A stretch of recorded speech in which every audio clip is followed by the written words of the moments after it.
And berries, it's Dani again. Tonight I'm going to do a quick talk about my clipboard.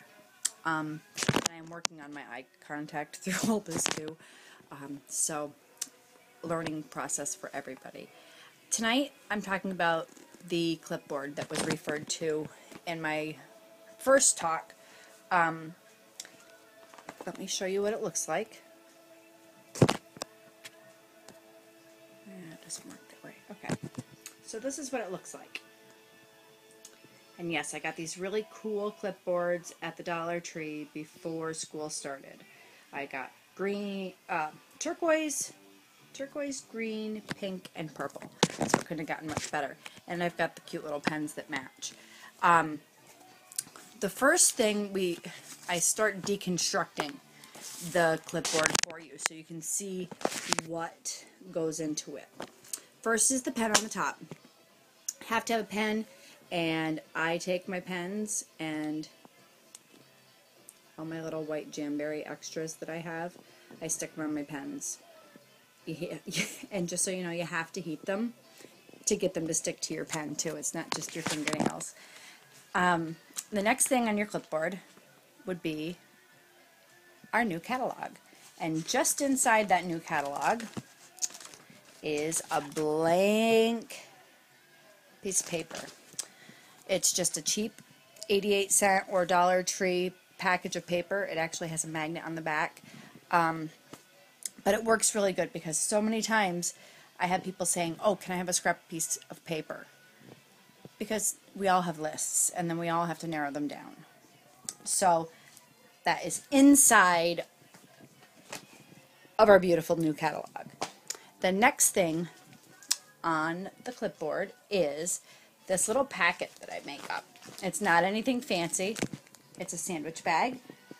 And in that sandwich bag is an orange stick, a nail file, a little cotton circle for them to use to clean their nails with. I bring vinegar and nail polish remover.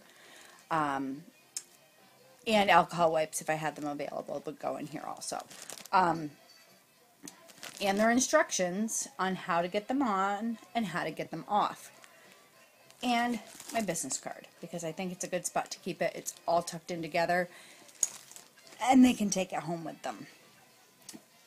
I also, next thing underneath there is a Jamberry survey. I use it for door prizes. So in order for people to be picked or to take part in the door prize, they have to fill this out for me. And there are two different forms on the workstation. This one happens to be the fun one. Would you like to earn free, half price, and discounted nail wraps by hosting a party? There's yes, no, and maybe for most of these. Would you like information on earning extra money while enjoying a flexible schedule? Recruit. Would you like to be kept updated on our latest nail wraps and new products? Yes, no, maybe. This is something when we get those emails from home office, you can pass those emails along. They tell you just clip out the top part and then use that to email to anyone who has okayed you to email them. Next on there is, would you like more information on gift certificates or fundraisers? I do mention that we sell gift certificates during our home parties just because it's something that they probably wouldn't pick up on if they were just looking through the catalog. And the fundraisers is a great way to get future leads.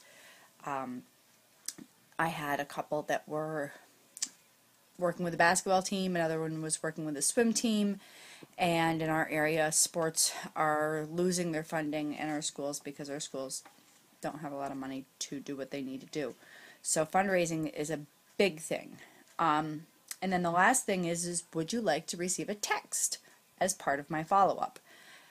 I've gotten a few people that have actually wanted that, and it was kind of neat because not only did I do that, but I also went ahead when their order shipped, I texted them.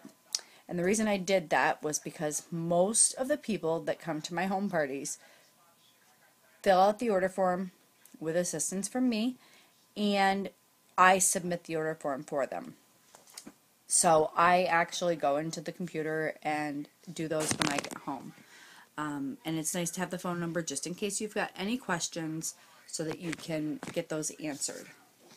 The next thing on the clipboard is the order form. So when they're ready and you say, all right, everybody, let's work on our orders and let me know if you need any help adding things up or if you have any questions about designs, blah, blah, blah. And you can, at that point, use your model shots, whether you use pictures that have been printed, which is an option. You can have them in one of those little Dollar Tree photo albums, and that's a great way to show it as well if you don't have an iPad, tablet, laptop kind of thing to bring around with you. The last thing on our clipboard is our host join brochure. And I also make sure that I've got my label on the bottom with all my contact information.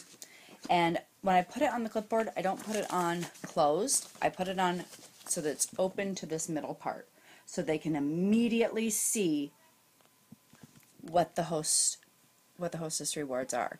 And as I'm going through the home party and I'm cashing people out, I mention, oh wow, she's almost to this point in her rewards, or oh, she's earned this much already, so that they're a part of it. And then they start thinking, I could do that. I could have a party. I could have 10 people come over and do pretty well. And so it's a way to show them that they can do this, just like I'm showing you right now. If you practice it, you can do it, and it's not that hard. Just be relaxed, be yourself. If you sound too planned, it's not gonna go as well, and it's gonna be uncomfortable for you. You want to be able to do it in a manner that you're most comfortable. As Esther said, I've been working in some sort of sales almost all my life. I worked at my neighbor farm stand picking vegetables. I ran the stand in 3rd grade. Granted, Grandpa kind of kept an eye on me to make sure everything was okay, but the whole idea is it's something that comes so natural to me because I've been in some sort of customer service or sales kind of area all my life, and I do consider teaching part of that as well, because you need to be able to speak to whatever group you happen to be speaking to, whether it's the Red Hats ladies or the PTA or your girlfriends that are having a girls' night out, some cocktails, and trying on some cool nail samples. So you've got to know who you're speaking to. You've got to be able to get your excitement across in this and try to stay fairly focused. If you need to have a checklist to make sure that you remember certain parts, you can just kind of casually go over and no one would even notice you doing it because there's so many different parts of our presentation. And a lot of times they're going to be looking at those catalogs. So you can plan to bring the games, overplan. It's better to overplan and have them than it is to be flailing or drowning because you feel like you ran out of all your stuff in the first 15 minutes.